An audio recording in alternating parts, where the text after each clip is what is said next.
Hi friends, this is your Kiran. Welcome back to sports dictator channel. And అందరికీ శుభోదయం. RCB versus Sunrisers Hyderabad match కోసం ఎంతో ఆసక్తిగా ఎదురు చూస్తున్నాం. అండ్ అదైతే ఇంకా 2 రోజులు ఉంది. ఎస్ఆర్హెచ్కి చాలా టైం దొరికింది, 6 days టైం దొరికింది. అండ్ కొత్త స్పిన్నర్ కూడా టీంతో కలిశాడు, విజయకాంత్ వ్యాస్కాంత్. అండ్ మొత్తానికి ఆర్సీబీ చూస్తే ముంబై ఇండియన్స్ మీద దారుణంగా ఓడిపోయింది. 190+ కొట్టినా కూడా ఫైట్ ఇస్తారనుకుంటే బౌలింగ్ చాలా దారుణంగా ఉంది వాళ్ళది. 15, 17, 16, 10 ఇలా ఎకానమీకి తక్కువ కాకుండా ఇచ్చేస్తున్నారు. ఆ బౌలర్స్ చాలా ధారాళంగా రన్స్ ఇస్తున్నారు. సో మంచి హిట్టర్స్ ఉండేది ఉంటే, అది బ్యాటింగ్ వికెట్ అయ్యేది ఉంటే చాలా దాన్ని అయితే చిత్కా బాధొస్తుందని చెప్పొచ్చు వాళ్ళ యొక్క బౌలింగ్ చూస్తే. అండ్ అదేవిధంగా మెగా ఆక్షన్ కూడా రాబోతుంది. నా ఇంకో ఛానల్లో నేను చాలా వీడియోస్ అయితే చేశాను. అండ్ ఇంకో క్లారిటీ వీడియో ఇందులో చెప్పబోతున్నాను, ఎంతమందిని రిటైన్ చేసుకోవచ్చు అనేది అయితే. And RCB versus SRH match update కోసం చూసేవారు అండ్ మెగా ఆక్షన్ కోసం ఇన్ఫర్మేషన్ కోసం చూసేవారంటే వీడియోని లైక్ చేయండి. మీ లైక్స్ నాకు చాలా హ్యాపీగా అండ్ కాన్ఫిడెన్స్గా ఉంటాయి. అండ్ మీకు ఎంత ఇంట్రెస్ట్ ఉంది వీటి మీద అనేది కూడా నాకు చెప్తూ ఉంటాయి. అండ్ అదేవిధంగా మెగా ఆక్షన్లో ఒకవేళ ఎస్ఆర్హెచ్ 5 ప్లేయర్స్ని రిటైన్ చేసుకోవాలంటే ఎవరిని చేసుకుంటే బాగుంటుంది, మీ ఒపీనియన్ అయితే మీరు కామెంట్ సెక్షన్లో కామెంట్ చేయండి, మనకు తెలుస్తుంది. అండ్ అదేవిధంగా ఏ ప్లేయర్ స్ట్రాంగ్గా కూడా మనకు అర్థమవుతుంది. అండ్ మీరు చూసినట్లయితే ఆర్సీబీ వర్సెస్ ఎస్ఆర్హెచ్ మ్యాచ్ గురించి చెప్పిన తర్వాత మనం మెగా ఆక్షన్ గురించి చూద్దాం. దాంట్లో రూల్ ఎంతమందిని రిటైన్ చేసుకోవచ్చు అనే రూల్ గురించి కూడా చూద్దాం. అండ్ ఫస్ట్ మనకు ఆర్సీబీ వర్సెస్ ఎస్ఆర్హెచ్ మ్యాచ్ అయితే ఇంకా 2 days ఉంది. అండ్ ఇక్కడ చెప్పుకోవాల్సింది నిన్న బ్యాట్స్మెన్ గురించి మనం చెప్పుకున్నాం. ఎస్ఆర్హెచ్ బ్యాటింగ్ డబుల్ బలంగా అయిపోయింది. నితీష్ కుమార్ కూడా ఫామ్లోకి రావడం అనే కన్నా అతనికి ఛాన్స్ రాగానే తనంటే ప్రూవ్ చేశాడు, తను కసిగా ప్రాక్టీస్ చేశాడు. అండ్ ఇంటర్నేషనల్గా ఖచ్చితంగా ఒక మంచి బ్యాట్స్మెన్ అండ్ బౌలర్ అవుతాడు ఇలానే కంటిన్యూ అయినట్లయితే. అండ్ అదేవిధంగా ఆర్సీబీ యొక్క బ్యాటింగ్ చూసినట్లయితే పర్లేదు, 150, 160, 170, 190 దాకా వెళ్తున్నారు ఇప్పుడు. అండ్ వాళ్ళ బౌలింగ్ అయితే చాలా దారుణంగా ఉంది. ఎస్ఆర్హెచ్లో కూడా స్పిన్నర్ లేడు, కాకపోతే ఫాస్ట్ బౌలింగ్ అంతా సెట్ అయింది. ఫాస్ట్ బౌలింగ్లో 4 మాత్రం చాలా బాగా వేస్తున్నారు. పేస్ వేరియేషన్స్ అండ్ స్వింగ్ అవసరమైనప్పుడు స్వింగ్ వేస్తున్నారు. ఈ fast bowling and spin bowling 2 కూడా సెట్ కాలేదు ఆర్సీబీకి. సో ఇదైతే చాలా విధ్వంసకరంగా పరిణమించబోతుంది. ఒకవేళ బ్యాటింగ్ వికెట్ బెంగళూరులో దొరికి ఈ ఎస్ఆర్హెచ్ బ్యాటింగ్ కనుక చేసినట్లయితే చెలరేగే అవకాశాలు ఉన్నాయి. ఎందుకంటే ఏ బౌలర్ కూడా సరిగా రాణించట్లేదు. కాకపోతే ఒకవేళ బౌలింగ్ వికెట్ అయి తనదైన రోజు ఆర్సీబీ వాళ్ళు రెచ్చిపోయే అవకాశం కూడా ఉంటుంది. T20లో ఏది మనం గెస్ చేయలేం. అండ్ ఇందులో వస్తున్న అప్డేట్ ఏంటంటే ఆర్సీబీకి సంబంధించి గ్లెన్ మ్యాక్స్వెల్ సో ఒక బిగ్ హిటర్ అండ్ బౌలింగ్ కూడా వేస్తున్నాడు.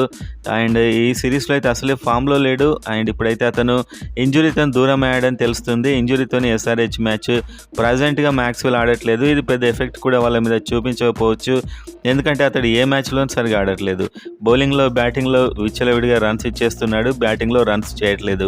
కాకపోతే పెద్ద ఎఫెక్ట్ అయితే వాళ్ళ మీద పడదు. ఇతని ప్లేస్లో వచ్చిన వేరే బ్యాట్స్మెన్ ఎవరైనా చెలరేగితే అది చాలా డిసడ్వాంటేజ్ అవుతుంది ఎస్ఆర్హెచ్కి. సో మొత్తానికి మీరు ఓవరాల్గా చూసుకున్నట్లయితే ఎస్ఆర్హెచ్ స్ట్రాంగ్గానే కనిపిస్తుంది బ్యాటింగ్ ప్లస్ బౌలింగ్లో. స్పిన్నర్ అంటే 2 జట్లలోనూ లేరు. అండ్ ఎస్ఆర్హెచ్లో మయాంక్ మార్కండే రూపంలో కనీసం ఒక స్పిన్నర్ ఉన్నాడు, అండ్ జాతవేద్ ఉన్నాడు, అండ్ ఇంకొక వ్యాస్కాంత్ అనే స్పిన్నర్ ఉన్నాడు, షాబాజ్ కూడా వేస్తున్నాడు. సో మంచి స్పిన్నర్లే ఉన్నారని చెప్పొచ్చు ఓవరాల్గా. సో ఈ 2 జట్ల మధ్య బలాబలాలన్నీ నిన్న వీడియోలో చెప్పాను, అండ్ రేపు ప్లేయింగ్ 11 వీడియోలోనూ చెప్తాను. అండ్ మొత్తానికైతే మంచి బ్యాట్స్మెన్ ఉండడమే ఎస్ఆర్హెచ్ బలం అని చెప్పుకోవచ్చు.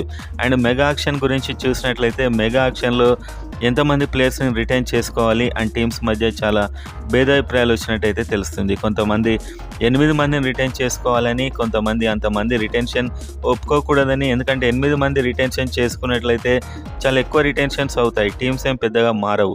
సో కీలకమైన ప్లేయర్స్ అందరినీ రిటైన్ చేసుకుంటారు.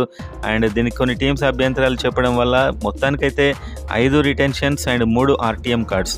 ఆర్టీఎం అంటే మీకు తెలుసు, రైట్ టు మ్యాచ్ కార్డ్ అని. అంటే ఎవరైనా వేరే టీం వీళ్ళ ప్లేయర్ని వేలం పాటలో బిడ్డింగ్ చేసినా కూడా అంతా అయ్యాక సైలెంట్గా వీళ్ళు లేచి మేమే తీసుకుంటాం ఆ ధరకని చెప్పేయచ్చు. ఆ ఆర్టీఎం కార్డు వాడచ్చు అని చెప్పి ఈ విధంగా 5+3 ఇద్దామని ఆలోచిస్తున్నట్టయితే తెలుస్తుంది. ఆ 5 ప్లేయర్స్ డైరెక్ట్ వీళ్ళు రిటైన్ చేసుకోవచ్చు, ఇంకో 3 ప్లేయర్స్ యాక్షన్లో.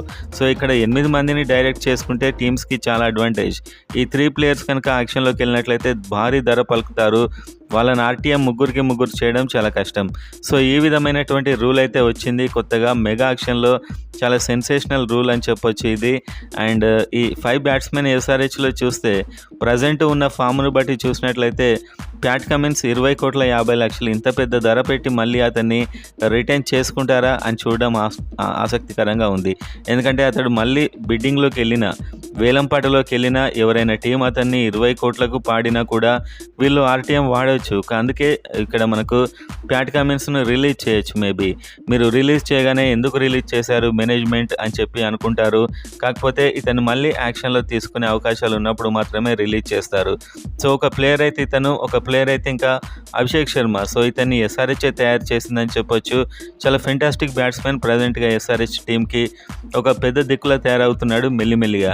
సో, ఇతన్ని ఇంకొక ఆప్షన్‌గా రిటైన్ చేసుకోవచ్చు. నెంబర్ 2 ప్యాట్ కమిన్స్ వేలంలోకి వదిలేస్తారు ఎలాగూ. అభిషేక్ శర్మను మాత్రం ఖచ్చితంగా రిటైన్ చేసుకుంటారు. ఇతన్ని ఆర్టీఎం వాడే అవకాశం లేదు. ఎందుకంటే ఇతడు వేలంపాటలోకి వెళ్తే చాలా ఎక్కువ ధర పలికే అవకాశం ఉంది. అండ్ ఇంకొక ప్లేయర్ మొత్తానికైతే ఇద్దరు తప్పించి ఇంకొక ప్లేయర్ అయితే భువనేశ్వర్ కుమార్. సో, ఇతన్ని కూడా రిటెన్షన్ డైరెక్ట్ చేసుకుంటారు అని నాకైతే అనిపిస్తుంది. మొత్తానికి ఇద్దరిని రిటైన్ చేసుకుంటారు. అండ్ నటరాజన్ ఎప్పటి నుంచో ఎస్ఆర్‌హెచ్‌కి చాలా బౌలింగ్‌లో సేవలు అందిస్తున్న నటరాజన్‌ను కూడా తీసుకోవచ్చు బహుశా. అండ్ అదేవిధంగా మీరు చూస్తే ఈ ముగ్గురు కాకుండా నితీష్ కుమార్ రెడ్డి. సో, ఇప్పుడే ఇతడు ఫామ్‌లోకి వచ్చాడు. ఇప్పుడే ఇతనికి అవకాశాలు వస్తున్నాయి.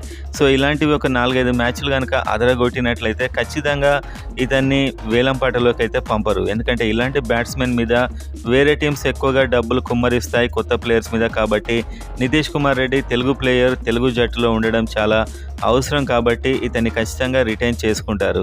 సో, ఈ విధంగా అభిషేక్ శర్మ, భువనేశ్వర్ కుమార్, నటరాజ్ అండ్ అభిషేక్ శర్మ ఇలా విదేశీ, స్వదేశీ కేటగిరీస్ ఇందులో కూడా ఉంటాయి.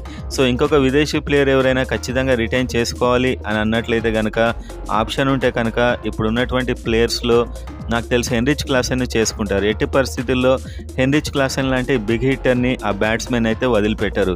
సో, ఈ విధంగా ఒక విదేశీ అండ్ 4 స్వదేశీ ప్లేయర్స్ అండ్ ఆర్టీఎం కార్డు కూడా ఉంది. ఆర్టీఎం కార్డు ద్వారా నాకు తెలిసి వీళ్ళు ప్యాట్ కమిన్స్‌ని చేసుకుంటారు. ఎందుకంటే ఇంత మంచి కెప్టెన్ దొరకడు. అండ్ వేరే టీమ్స్ నుంచి ఎవరైనా డొమెస్టిక్ ప్లేయర్ కనుక మంచి కెప్టెన్ కనుక యాక్షన్‌లోకి వచ్చినట్లయితే అతనికి కూడా వెళ్ళొచ్చు మేబీ చెప్పలేం. ప్యాట్ కమిన్స్ అయితే తక్కువ ధరకు వచ్చినట్లయితే ఆర్టీఎం కార్డ్ చేస్తారు. ఇంకా ఆర్టీఎం కార్డ్ చేసే ప్లేయర్స్ కేటగిరీలో విదేశీ ప్లేయర్ ఇంకెవరైనా అలో చేసినట్లయితే ఖచ్చితంగా నాకు తెలిసి ఐడెన్ మార్కరంను చేయొచ్చు అని నేనైతే అనుకుంటున్నాను. అండ్ ఆల్రెడీ ఎస్ఆర్‌హెచ్ టీంలో ఉన్న మంచి ప్లేయర్స్‌ను ఆల్మోస్ట్ దాదాపు రిటెన్షన్ ద్వారానే తీసుకుంటారు 5 ప్లేయర్స్‌ని. సో, ఈ విధంగా మీరు చూస్తే ప్యాట్ కమిన్స్ అండ్ అదేవిధంగా ఐడెన్ మార్కరం ఆర్టీఎం కార్డ్ ద్వారా తీసుకునే అవకాశాలు అయితే టీంలో ఎక్కువగా ఉన్నాయి. సో, మొత్తానికైతే ఎంతమందిని ఆర్టీఎం చేయొచ్చు, ఎంతమందిని రిటైన్ చేయొచ్చు అని అఫీషియల్‌గా అయితే ఇంకా రాలేదు. దీనికి సంబంధించి మీటింగ్ అయితే పెట్టబోతున్నారు. ఆ మీటింగ్ అయిన వెంటనే ఇప్పుడు ప్రెజెంట్ పర్ఫార్మెన్స్ ఇంకా చాలా టోర్నమెంట్ మిగిలి ఉంది. ఈ టోర్నమెంట్‌లో ఈ బ్యాట్స్‌మెన్, ఈ బౌలర్స్ అందరూ ఎలా రాణిస్తారు, ఇంకెవరైనా స్పిన్నర్‌కు ఛాన్స్ వస్తుందా ఎస్ఆర్‌హెచ్‌లో, వాళ్ళు గనక కరెక్ట్‌గా పర్ఫార్మ్ చేసినట్లయితే ఈ రిటెన్షన్స్ ఇవన్నీ కూడా మారిపోవచ్చు. సో, మొత్తానికైతే మెగా ఆక్షన్ అనేది ఈసారి సంచలనాలకు వేదికగా ఉండబోతుందని నాకైతే అనిపిస్తుంది.